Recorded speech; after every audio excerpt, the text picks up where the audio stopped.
so many people think they're selling a product when they're selling a service. Yeah. And so our whole pitch was solutions. So you know who the customer was, and what we used to drill into the team was, you're not selling this person a fence. You're selling them a solution to their problem. So if they're building a mine site and they need a fence to keep out, as you said, one of the wallabies or kangaroos or koalas, not the fence that matters, you're solving their problem. So that was our philosophy, and that was very successful. Whereas a lot of businesses get hung up on their product, don't listen to the customer's needs, and look at it, in my opinion, the wrong way.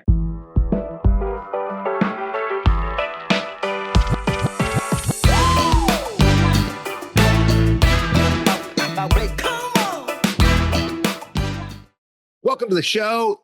Thank you for subscribing, and thank you for sharing this episode in particular, because we've got a wonderful guest on the edge of excellence, 4-time serial entrepreneur, built businesses in his 20s that he sold, 30s that he sold, and he's going to talk about how do you know what business to start. We got a little formula for that, taking actions and not worrying about mistakes, and how to do it all and still have a great personal life and a wonderful family. Welcome to the show. And welcome to the Edge of Excellence. Well, put another shrimp on the Barbie. We have Matt Sivewright here today. Welcome to the show, Matt. Welcome to the Edge of Excellence. Welcome, Matthew. That's a pretty good Australian accent, actually. Better than most of the ones I'm used to hearing. So that was my English accent, and we're going to get into it. We're going to get to barbecuing shrimp. We're going to get into kangaroo hunting. We're going to get into those gigantic bats, dude. I don't know what's up with those bats. Bats the size of eagles, sucking your blood all throughout Australia, opal mining, all of that. We're going to get into what Matt came here for, transitioning from one career, some crazy mining industry career, into another, building companies and selling them in multiple countries before 35 years old, and running businesses the way you want to run them. Matt, before we get into all that, I got to know, what is your definition of excellence? Good morning, Matt. I think for me, my definition of excellence is, irrespective of what you do, whether it's, it's work or personal or family or business, is just commit fully and be the best version of yourself that you can be. I think accountability and just 100% all in on what you do, that's my definition of excellence. So what if you're horrible? That's the best version of yourself. Okay, so it's all about yourself and all about pushing yourself and being the best version day after day after day. Exactly. If you're comfortable, you're not pushing yourself hard enough. Wow. I was just thinking, you and I went on such a wonderful trip, and I was thinking of our friend Sean Baldwin. Shout out to Sean Baldwin, usually mentioned on these episodes. Not the best version of himself that we saw. Not the best. Not the best. Not excellent on that trip. Well, Chatham House rules. No comment. No comment. Okay, so we got to get into being a serial entrepreneur. Lots of people listening to the podcast right now want to be a serial entrepreneur with multiple exits. That's a way better way to do it. Multiple exits. We're going to get into staying balanced, because what do you know? Matt's got a wonderful relationship with his wife. He's got 3 wonderful kids. How do you start a bunch of businesses in 40 different countries and maintain the home, which is the most important? And we'll probably spend a little bit of time on replacing me, the number one Matt, as the cool and fun person in a variety of social circles. And I want to thank you, Matt, for all the pictures you've sent me of you hanging out with my friends. Thank you very, very much. I appreciate it. Yeah. So I probably could guess this, and I know it wasn't called high school in the land down under. In between listening to Midnight Oil and Dire Straits, what was life like for you in the equivalent of high school in Australia? Well, I'm from Western Australia. So Western Australia Perth is the main city there, which is the most isolated city in the world. It's a long way from anywhere. And I grew up 4 hours outside of Perth in a small town called Noangarup, where there was about 500 people and about 5 million sheep. So we barely had a high school, but that was my formative years. How far to the closest? Because there's a lot of people in the Midwest here that have towns of 500 people, and they measure it by, does it have a stoplight or not? Sometimes a stop sign. How far to the next closest population area? No stoplights, and about 2 hours to the nearest McDonald's, which was that was fine dining. the nearest McDonald's. I love McDonald's. Shout out to McDonald's. Get 2 cheeseburgers, not just one. You know what? I'm getting in trouble here. I can't be shouting out to sponsors that don't really sponsor us. So as you know, Los Abuelos Tequila. Thank you, Los Abuelos Tequila, also known as Fortaleza, for the sponsorship. Fortaleza, not just good for breakfast. Okay, keep going. So that was my formative years growing up in a small country town. And then when I was 17, 18, moved to Perth, which is a city of 1.5, 2 million people. So was that for a college equivalent type move, or were you still in the equivalent of high school? So high school is like 14 to 17 there? Yep. And were you like doing things to get ahead? Were you crushing it like you are now? Or was it a different life you were leading and you had to make a change later? No. Growing up, I think I started my first business when I was 8 or 9 years old, growing vegetables and selling them to my dear mother. Chickens, lawnmower out, all the usual stuff as well. So always had an interest in business from a young age, and then started a few businesses. So you didn't have a very big customer base of 500 people. So you started off close to home, made it to the next door neighbors. And were you working in high school? Were there jobs besides your business? Were you playing sports? Were you like trying to like blow everybody's doors off, or what was going on? Because sometimes I have guests that were like just not doing well in high school. Sometimes I have guests that were crushing it their entire life. I learned a very important lesson about overcapitalization when I was probably 12 years old. I had a lawn mowing route, and I saved up and bought a big ride-on lawnmower, like the big, the golf course one. And all of a sudden, my customers saw this young kid that must have been doing too well, so my work dried up. So I was overcapitalized. I'd taken a big loan from my father, and I had no customers. So I had a cash flow crunch. And so what I used to do is I used to just drive up to people's lawns and start cutting their lawn. And they'd come out and go, "What the hell are you doing?" I say, "Didn't you call up? Didn't you want the job done? Now that I'm here, I've got to do it." So that was an early lesson on the importance of cash flow and not overcommitting yourself. Okay, so no regular job. You were an entrepreneur from the start. That's correct, yeah. Okay, so you go to Perth, which is where my mother's two brothers live. So shout out to Perth. Never been there myself. Beautiful been to city. Sydney, seen those giant bats you guys eat in Perth. So you moved to Perth, and was that for university or was that for something else? The university, and then in Western Australia, where I'm from, the main industry, almost the only industry in town, is mining. Right, so a lot of different resources, but primarily iron ore, and so iron ore really took off in the. I'm sorry, gotta get my flag. Yellow flag. We know you guys mine opals there. We watch TV. So it's iron ore. It's not opals, you donkey. You're mining opals. Don't try. By the way, hey, this isn't a show about facts. This is a show about whatever I say. I'm the host. Okay, yeah. So you're outside of Perth 4 hours doing the entrepreneurial thing because there wasn't a lot of jobs. And do you think entrepreneurism is genetic? Was it trained? Is it nature, or was it just the situation, which I guess would be nurture? I think it's a bit of everything. I think necessity is the mother of all invention, but I had a lot of family members that always, had a variety of different businesses. And so I think you'll learn and get inspired from that as well. So you packed up your shrimp, you moved to Perth. Shrimp on the barbie. Yep. You moved to Perth to work on opal mining. What are you studying? Are you studying engineering? Are you studying geology? Business law. Oh no. And then that takes you down. You're down one notch on Greatest Matt in Orange County. If you were a lawyer, tell me you're not a lawyer. No, I didn't say I graduated. I thought I studied it. Okay. So from there, when I was in my sort of early mid-20s, had a corporate job working for one of the largest mining companies, and then I had my first midlife crisis, one of several, and gave up the job and went and started my first proper company, I guess. So I had, you talk about what drives innovation and entrepreneurship. I had 2 mortgages and a cushy white collar job, and I threw it in and started my own business with nothing. So you go to college in Perth, and you study business law.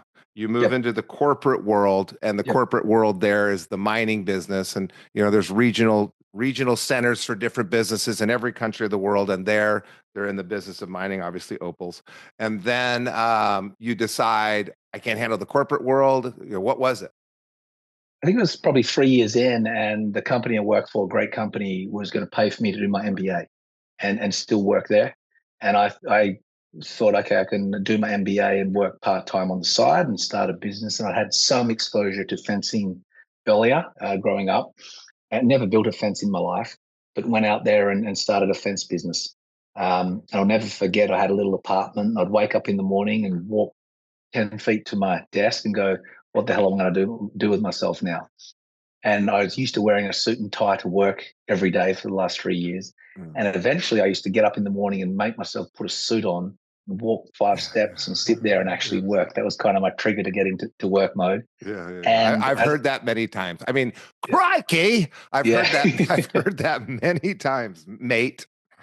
And so, as I said, when you got 2 mortgages and you like a nice lifestyle, you had no option to be successful. So we just went out there and myself and another guy joined me early on, a friend of mine, and then we just went out there and grew a business really quickly. And you are getting your MBA at this time, or you stopped getting your MBA and said, I'm done with that? I deferred it for about the next 5 years and eventually just said, stop ringing me. Okay, so you're working for a company, you go off to get your MBA. You start school and you figure, I got enough time to start this business while I'm in school.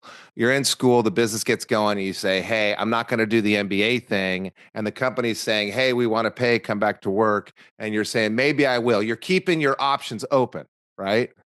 To a certain extent, but I finished up at that company because I was working, 80 hours a week, and they said, well, work for us part-time. And I knew that it'd still be 80 hours a week.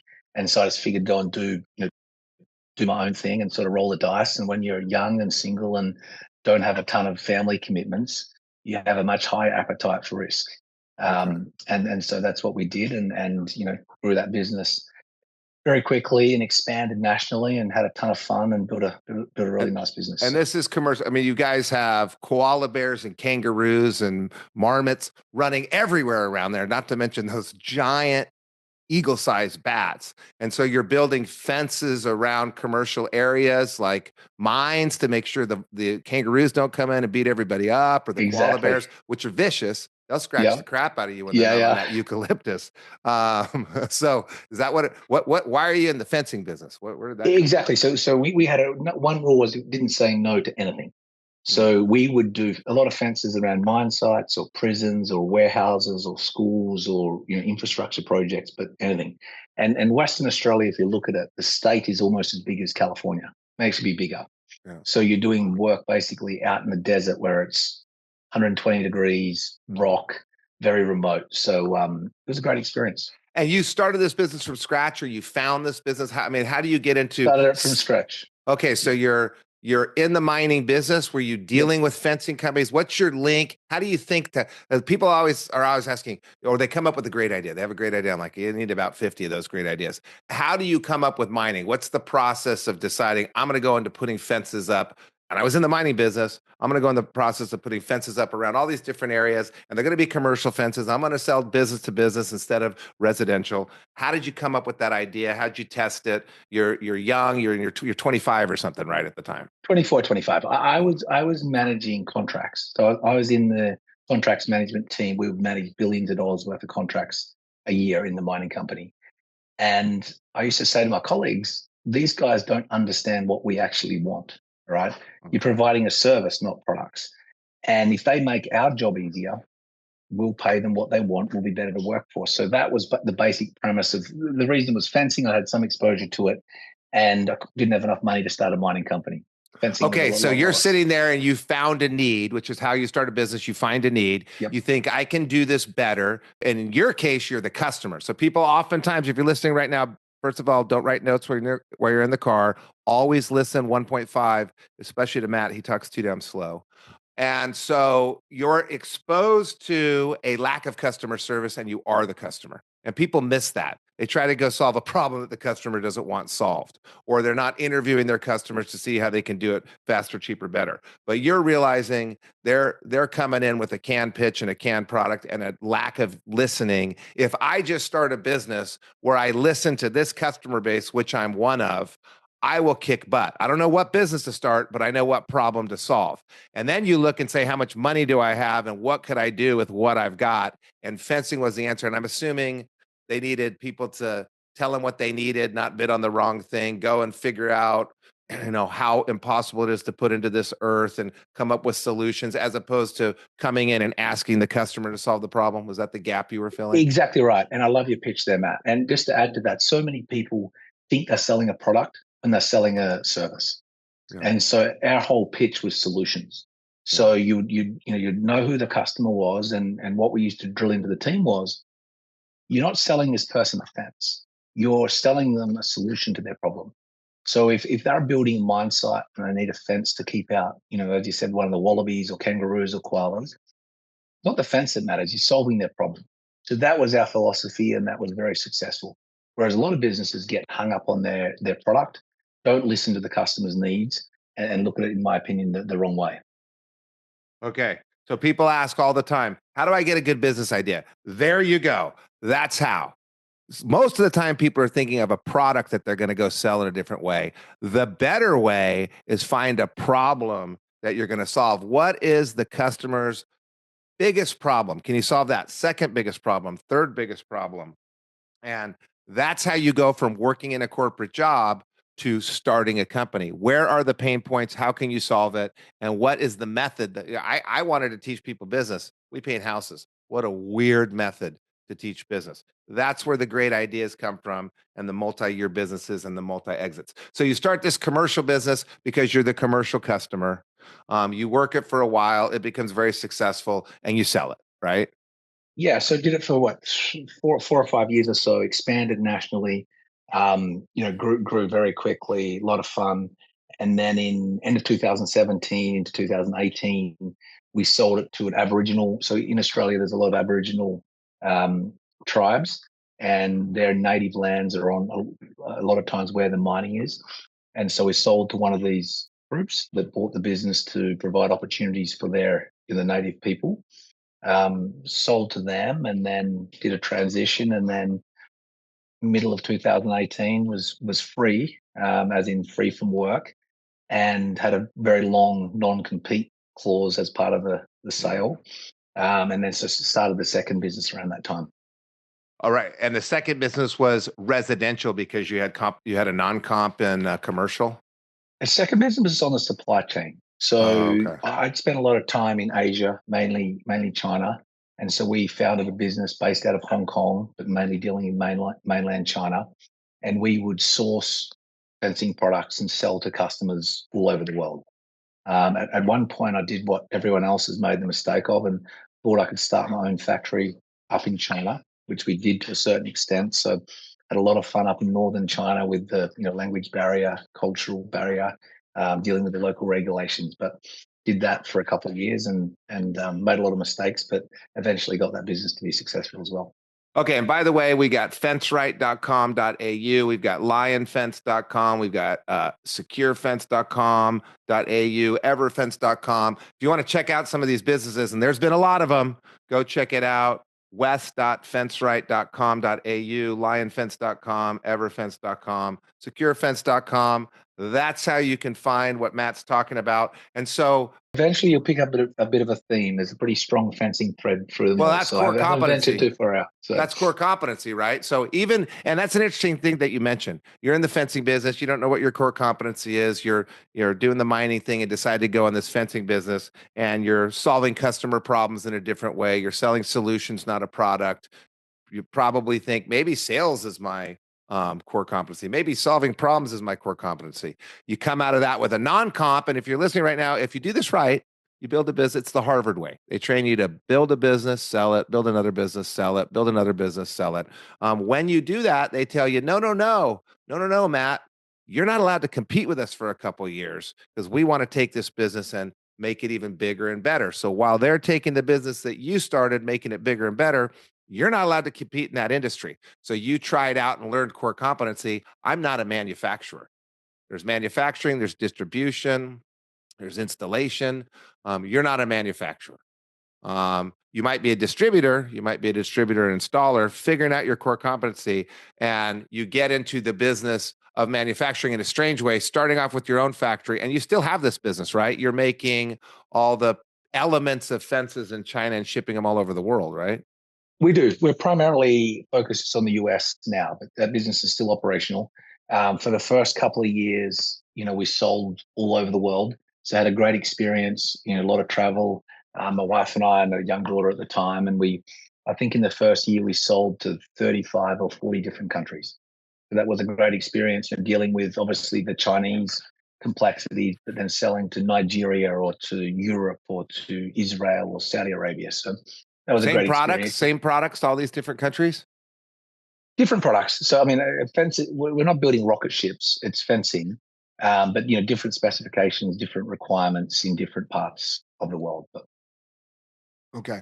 So you start this intermediary business, and actually it worked out, which is interesting because typically you're going from you got a different customer base, you got a different type of product or service, you've got all your employees in a different place. So you're young, so you don't even know where to dig in yet, and it worked out for you. But really, your heart and soul is in this customer service. I mean, just based on knowing you, the customer service, the solve a problem. So you get back into the consumer-facing side, the sales and installation, and you decide to go residential this time, not because of non-comp. Why did you completely change industries? Because it sounds like it's kind of a crazy entrepreneurial journey, not the corporate way, not following the core competency. Well, I mean, in fencing, which is like a lot of construction or home services based businesses, it's a old school business. All right. A lot of people do things the same way they've done for 1, 2, 3 generations. I'll never forget when I first moved to the US, 2019, I was looking at a fence company to buy, and I was in this guy's office and having a chat. I'm sitting there going, there's something strange about this. And I eventually said, do you have a computer? And he goes, of course I don't. This is 5 years ago, and he had a $10 million a year business without a computer, right? So again, like a lot of construction type businesses, it's very old school, like that. And so that's where I saw the next opportunity, which was to develop and implement some technology into the business. And that was the formation of EverFence. Okay. So you're seeing an opportunity, not an opportunity this time for great customer interaction, but an opportunity for just the typical entrepreneur opportunity. Oh my goodness, I can crush it in here because there's so much I can add that's not already in this business or industry. Well, I guess the key plank of the EverFence business is the ability for a customer to go to the website, input their address, map their fence, and get a quotation, an accurate quotation instantly. So technology that he was lacking is consumer facing, is about solving customers. And I think you told me, while honestly Sean Baldwin was underperforming on the trip that we went on, I think you told me that you do your sales online. So are they mapping all this out online, and you don't have to send salespeople out? You don't have to have customers waiting around all day for someone to come. It's just they do it, push a button, done. I think we really tapped into, what I call the Amazon effect. So people want things straight away now. People are not content to wait a week or two for someone to come out, measure their fence up. People want to go online and transact immediately. So if you think about it, even in our lifetimes, in the last 5 or 10 years, people do all their shopping online. They buy cars online, homes online, all sorts of things you can buy online, where 5 or 10 years ago that was unheard of. And then the other thing, with the advent of COVID, you had a whole generation of people that all of a sudden forced to become online. So, I think it was we were selling, and we had trained everybody in the College Works business. They all knew. They don't know what they're doing. So we go train them. We train them on how to do in-home sales. And the next week, they weren't allowed to leave their homes. So we had to invent a different way of selling through the internet in that next week, retrain everybody. And believe it or not, it was the best year on average and in total that we'd ever had. I think mostly because people couldn't go anywhere and they were working their asses off. But what a crazy time that was. And you're starting your business right at that time, right at the beginning of it. Well, rewind a little bit. So my wife and I moved to the US in the beginning of 2019. We had a year here, and then she had our twins at the start of 2020. I'll never forget, I was up at Hoag Hospital doing the prenatal training. And you go and sit around in a room and learn how to have twins. Yeah. And I left that session early to drive to LAX to fly down to Australia. I was best man at my cousin's wedding. Oh, that's a great idea. And on the way to LAX, the NBA got cancelled, and I had people calling me going, "Whatever you do, don't go to Australia." Went to Australia, Wow. landed, went to the wedding. I think I was the last flight or the second last flight back into the US before the borders closed. Oh my goodness. I mean, I can't think of a better way to, for the rest of your life, suffer than doing what you did. But let's be honest here. It's harder on the man when we're having twins, right? The woman's got it easy. You would say that, right? Your wife had the easier job giving birth to these twins, and you needed a break. You had to go to a party. You needed to take a little break from all this work you were doing. So it's understandable. Okay, so we're going to get into the balance, which obviously you learned after 2019, how to put your wife on a pedestal and make sure you don't get in trouble for doing stuff like that. We're going to get into that. But your key thing is, I'm in business. I've got this new solution, and you had a timing. So luck, by the way, if you're looking for luck in business, yay, Matt just had it, but he was prepared. So opportunity knocked. He was prepared. He knew there was no technology in this business. He knew that from his previous work, lots of hard work, doing lots of things, taking lots of risks, that there was a need to make things simpler for customers, to provide a solution, not just a product. He knew that, and he was ready when opportunity knocked. And then the puzzle pieces fit together in his mind, and he went, oh my goodness, I can take advantage of the stay-at-home thing. And he started selling the hell out of fences that people could just buy online and no longer had to have a salesperson. How do you get them installed? Well, I think just to add to that, there's no good time to start a business. You know, a lot of people, they're always going to start a business, or they wait for the perfect idea, or they spend, a lot of time on business plans and things like that. I'm probably a little bit too much the other way, which just go and do it. Mistakes are great. If you're not making mistakes, you're not pushing yourself hard enough. So for me, I think that's one thing I've learned, is just to do things, and then you figure it out. And most decisions you can reverse and course correct and learn from it and move on. So I think one advice for people is just do it. I'm not sure that slogan's ever been used before, has it? I'm not sure if Nike's a sponsor as well, but Nike is not a sponsor, but based on the sponsorship of Fortaleza, we are also sponsored by Interior Home Cameras. If you have 20-year-old kids, get Interior Home Cameras to watch your Fortaleza while you're in Spain. So a lot of people will get decision paralysis and they'll overwork it. And I think you and I both know that some people underwork it, and sometimes you and I have probably underworked the model a little bit. And if we were a little more detail oriented, we worked a little bit more slowly, we had a little less D&I in the DISC score and a little more S&C. By the way, episode 4 is the DISC episode. Figure out your DISC score so you know how you interact with life. So you're on the shoot from the hip. I'm on the shoot from hip. Do you have people there that are helping nowadays, like I do, that help do the financial modeling, do the stress testing, go through the what if scenarios? You have a team that's kind of insulating you from the shoot from the hip, or is it still? I'm still a big believer of ready, fire, aim. Ready, fire, aim. Ready, fire, aim. Also known as shoot from the hip. No, I think it's, I talk a lot about decisions that are reversible and irreversible. And so, for example, if you're experimenting with a new sales technique or a new strategy, you're far better off just doing it, because people get hung up on too many whiteboard sessions. And at the end of the day, the scorekeeper at the end of the day is the customer. And so without engaging with customers, you can all sit there and pontificate about things. And when you're in an industry, in a business, you see it very differently, because you get so mired in the business. And I know with developing the technology we did at EverFence, I had to and that was this online platform with the design, the customer interface, which is a lot, right? You're A/B testing. You spent tens of thousands, hundreds of thousands of dollars getting to this point. Yep. And the big thing is not everyone knows as much about fencing as myself and the team that are testing it. So we'd go out to people and say, hey, you need a new fence. You've got $10,000 to spend. You don't like your neighbor, or you've bought a new dog, or whatever it is, maybe both. And let's see how you do the workflow. Let's see how you do that process. And I think, when you're in a business, you know so much about it, you become guilty of assuming things which may not be the case. Okay. Do you have to build the fences stronger in Australia because of the salty crocs? The salties? The perfect fence is one that's still standing for a long time, but not too long. We want replacement fences as well. I'm going to break that business face of yours. I'm going to get you out of this serious mode if it's LA. And by the way, I want to apologize to any Australians listening to the show. I know there actually is a big Australian audience, thanks to Carlos Santoro.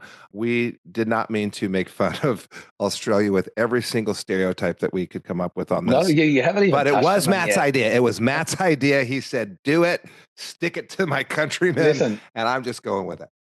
So long as you don't confuse me with the New Zealanders, I'm very happy. Okay. So let's talk about balance.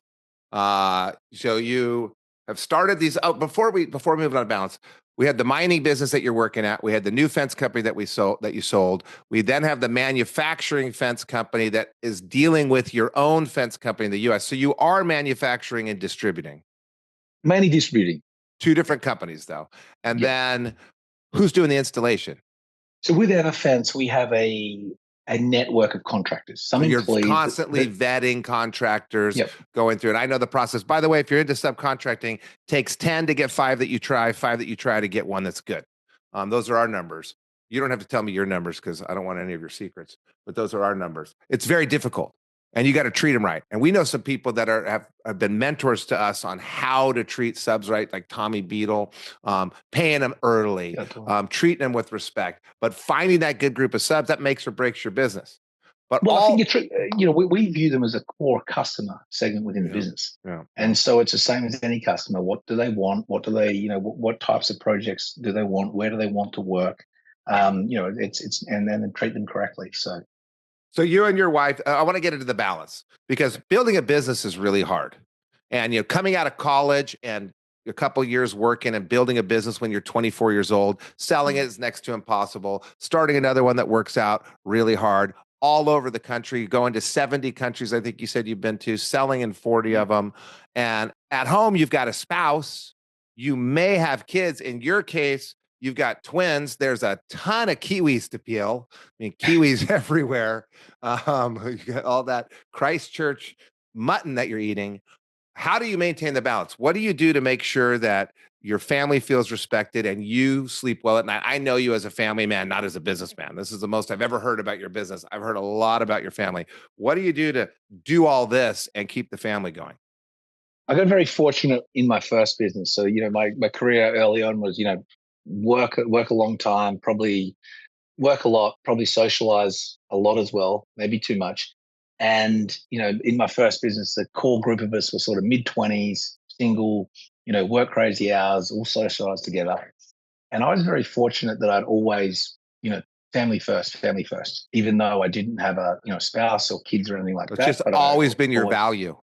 Just always did it, but I didn't fully understand it till you have kids. So but that mom that you always talk about, how much you respect and love, you got it from your parents and you're paying the next generation forward. Correct. Yes. You're one of the lucky ones that had it modeled for you. And you're never too late. If you didn't have it at home, start with family first now. Make the decision about them first. Go to the game first. Have the family dinner before you go out partying with your buddies. Okay, so you've always had this value of family first and respecting the family. Absolutely. But as I said, you really understand it when you have children of your own, and then it just becomes simple, and you've got to put work-life balance first. Not always easy. I think I do a pretty good job of switching off and not bringing work stress home. My wife and I try and do regular date nights and things like that, which is not always easy when you've got 3 young kids. And I think the really cool thing now is our eldest daughter just turned 10. As the kids get involved and develop an interest in the business as well. That's a really cool thing to do. Some of my fondest memories as a kid growing up was going to work with my dad, right? So it's a really cool thing to do to get them involved and engaged at an early age. So values, plan, execution. It works in the family. It works in the business. And just real quick, do the kids know how to skin a kiwi? I mean, you guys must have a lot of kiwi sweaters living out there in Christchurch. Beautiful air in Christchurch down in Kiwi. The kids are still working on their accents. They're part Australian and part US, so we're figuring that out. All right. I'm never going to Australia. I'm definitely never going to Australia with you after this. I'm taking a doggy to VIP too. in a cage. All right. Okay. So I think that's probably the most in-depth we've ever gotten on the show, and how to start a business, when to start a business, why to start a business. We don't need to get into financial tracking. We don't need to get into the problems. I do want to know, you made some sacrifices. What's that sacrifice that you made when you were starting out where you're like, I just don't want to do this? And you make this sacrifice and you look back, you're like, thank God I did that. I think the biggest thing for me is when you have a comfortable corporate job and you've got to push yourself to get outside of that. And so that was probably the biggest thing where there's certainly a few sort of, oh crap moments. You've given up a secure role, and then you've got to try and figure out how to make payroll or get people paid, or a customer doesn't pay you. A lot of stress on that side of it. But again, the best cure against stress is action, in my mind. So, you control what you can control, work on that. And that to me is the best cure against, stress. Okay. So your biggest sacrifice was the amount of stress you had, just constant. It was a constant sacrifice. Of course, you make a lot of sacrifices. You sacrifice your social life when you're working 100 hours a week, your financial sacrifices. But again, if you do something that you love and enjoy, it becomes less. It becomes less about work and something you want to accomplish. You also sacrificed the cush corporate job, right? Exactly. Yep. Maybe even more. That was probably pretty scary, and didn't work out right away, did it? No, definitely not. No. How long did it take till you actually made any money? That's interesting because you're never thinking about that. You're just running 100 miles an hour. And it was, I think it was a couple of years in when I was like, oh, hang on, we've made some money here, and we're going, very young. I think I bought. No, that's not what you think about. Yeah. You don't think about making money and going on a trip. You think, oh my God, how am I going to pay my people? Exactly. My God, I am in debt X amount and I need to go borrow more. So, that first time you get to take a paycheck, how long did it take before you were able to take your first paycheck? I got a great story for you. When we sold the first business, typical business sale, lawyers fighting with each other, last minute negotiations. And myself and one of the directors went into the lawyer's office, which is in the central business district of Perth, right? Yeah. So it's busy. It's 5 p.m. Park on the street, go up to the boardroom. There's 20 lawyers there, back and forth, back and forth, back and forth. Finally get an agreement. They pull out the laptop, wire you the money, all right? It's pretty cool experience. We walked down after the meeting, myself and a fellow director. I'm like, where's my car? Car's gone. My car had got towed, right? and so we're laughing, high-fiving each other. I jump in a taxi and go to the impound place, right? Get there, and the guy goes, you look happy. I'm going to say, yeah, it's all good. I want to get my car. Here's my credit card. My credit card declined. There's the last dollar that you had. Oh, yeah. Maybe that's why. Now I get the bats in Australia. You guys have a ton of lawyers at night. Yeah. They turn into those vampire bats. Exactly. They fly all over Australia. And then the daytime they pop up again and screw up your business deals. Thank you, lawyers. I don't think that's unique to Australia. No, we don't have the bats here. I don't know where they go here. We're probably going to see a friend of mine who's a lawyer at lunch, but he knows I talk like this about lawyers. And then last thing, because sometimes we get done with the show and people are like, oh, I should have said this. We got an audience of 20-somethings all around the world, no longer in Australia after this episode. Any last piece of advice? They want to be entrepreneurs. They want to be excellent at it. They want to build a business, maybe not sell it, build a business, sell it or not sell it, but they want the success. They want to solve the problems. They want to feel like they're winning. Any last advice before we shut it down? And we go get some lunch, Matt Sivewright. Looking forward to it. I think just take action. It's just, you can spend so much time thinking about it, planning it. I think, I've been very blessed to spend a lot of time with great entrepreneurs, great mentors. And, there's a common trait they all have is they just do stuff. There's never a perfect time to do it. Just do it. Particularly when you're young, do it. There's no shame in failure if you fail. Some of the most successful entrepreneurs have failed multiple times. Just go and do it and, have a crack. In fact, none of them haven't.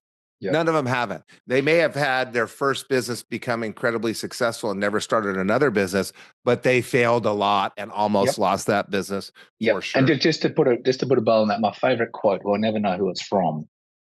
Might be Kobe, it might be Wayne Gretzky, is you miss 100% of the shots you don't take. Wayne Gretzky, I think. I think it's Gretzky. I do too. Well, on that note, Matt Sivewright. Thank you for making time, for coming off the beach, kangaroo hunting or whatever you do there in Newport Beach. We don't have very many of them. I'm sure you're releasing them onto the beach just so you can shoot them. And by the way, we have to aim first because we've got like little deer. We don't have giant kangaroos. We have teeny little doves. You have these giant chicken bats. Thank you so much for making time to come on the show. It's been fantastic. Thank you for sharing your wisdom, and thank you for being excellent and bringing it to the edge of excellence. Appreciate you. Thank you, Matt.